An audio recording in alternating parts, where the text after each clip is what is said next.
اوس د تیونو په باره کې دا مسله ډېره اهمه ده. لکه خاص کر غوا شوه، میخه شوه، په دې ښځ چې کوم څاروي دي، دغه شان بیزه شوه، ګډه شوه، نو د دې د تیونو اعتبار ډېر ضروري دی. تیونو ته بیا ګورئ چې پی ورکوي که نه ورکوي. که اوس په دې تیونو کې لکه غوا او میخه کې د هغې د دې غوا او د میخې پیدایشي یو یا دوه تیونه دي، نور تیونه نشته، یا تیونه خو څلور دي خو دا صرف پی په دو تیونو څه ورکوي، نو بیا د دې څاروي نه د دې غوا او د میخې نه قرباني ټیک نه ده. یا دغه شانتي بیزه ده، د هغې یو تی دی یا دوه تیونه دي،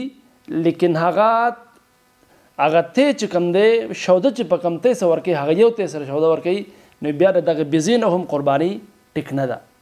خو که چېرې غوا یا میخه د هغې په څلورو تیونو کې درې تیونه دي، یا څلور خپل تیونه دي خو په څلور تیونو کې درې تیونو کې پی ورکوي، نو بیا هغې سره قرباني جایز ده. لکه مثلا په څلورو تیونو کې درې تیونه یا قدرتي صرف درې دي، څلورم نشته، یا څلور تیونه خو دي په خپله قدرتي خو په دریو تیونو سره پی ورکوي، یو تی سره پی نه ورکوي، نو بیا د هغې نه هم قرباني جایز ده. اوس دغه شانتې د څرمنې اعتبار په څاروي کې که چېرې د یو څاروی داسې دی چې د ډېر زیات د خارښ د وجې نه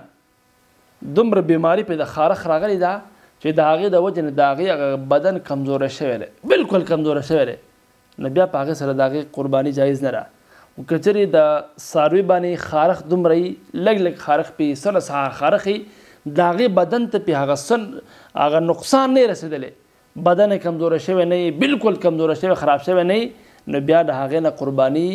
جایز ده او قرباني پې کولی شي.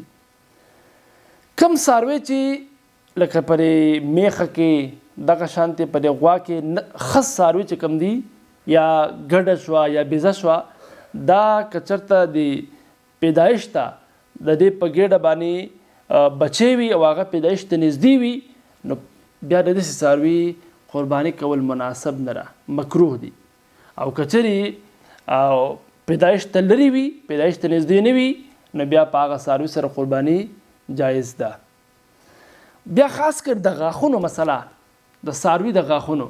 یو څاروی داسې دی چې د هغې بلکل غاښونه نشته، یا څه غاښونه شته خو اکثر غاښونه نشته، لکه لږ غاښونه شته خو ډېر غاښونه نشته، یا داسې دی چې د هغې غاښونه خو راوتي دي خو دومره لږ لږ راختلي چې د هغې په ذریعه د خوراک نشي چکولی، مطلب خوراک نشي کولی، نو بیا د دغه څاروي نه قرباني کول جایز نه دي. څاروي که چېرته خپه ماتوي، د خپه کې څه هغه کوږوالی وغیرې، د هغې باره کې د خپې د کوږوالي په باره کې مسله دا ده چې که چېرته یو څاروی هغه په درې خپو سره، مطلب څلور خپې خو څاروي چې آیا خپې کار کوي که نه کوي، ګرځېدی پې شي که نه شي ګرځېدی، نو که چېرې یو څاروی داسې دی لکه د دې قدرتي خو څلور خپې الله ورکړي دي، دی په درې خپو باندې ګرځي او څلورمه چې کومه خپه ده هغې باندې دی هغه سهاره نشي اخیستی، مطلب دا چې هغې باندې هم سم نشي ګرځېدی، څلورمه خپه باندې څلورمه خپې سره کار نه کوي، نو بیا په دغه څاروي سره قرباني جایز نه ده. خو که چېرې داسې ده چې څلور خپو کې درې خپې کار کوي، هغه یوه خپه کمه کار کوي، مطلب دا یوه خپه چې کومه ده څه نه څه کار کوي، په هغې سره سهاره اخیستی شي، لږ لږ پې ګرځېدی شي، نو بیا په هغې سره قرباني جایز ده. خو دا مسله که چېرې غاښونه شته یا ډېر غاښونه داسې دي چې په هغې سره دی خوراک کولی شي، لکه څه نه څه لږ لږ غاښونه خراب دي او د ډېرو غاښونو په ذریعه باندې دی خوراک کولی شي، نو بیا د دغه څاروي نه قرباني جایز ده، په هغې کې څه قباحت وغیره نشته. مخکې زمانه کې به یا بعضې خلک اوس هم د جاهلیت د وجې نه او د ناپوهۍ د وجې نه داسې کوي چې ځینې ځناور له داغ ورکوي، لکه مطلب یو څیز په اور باندې ګرم کړي او د هغې په ذریعه باندې ځناور له داغ ورکوي، نو چې کوم ځناور له داغ ورکړی شوی او یو سړی چې د هغې نه قرباني کوم، نو د هغې نه د قرباني کولی شي، دا بلکل جایز دي. یا دغه شانتي دا کومو څاروو چې لکۍ وي، نو د لکۍ په باره کې شریعت دا وایي که چېرې د یو څاروي د یوې حصې نه زیات د هغې لکۍ کټ وي، لکه مطلب دا چې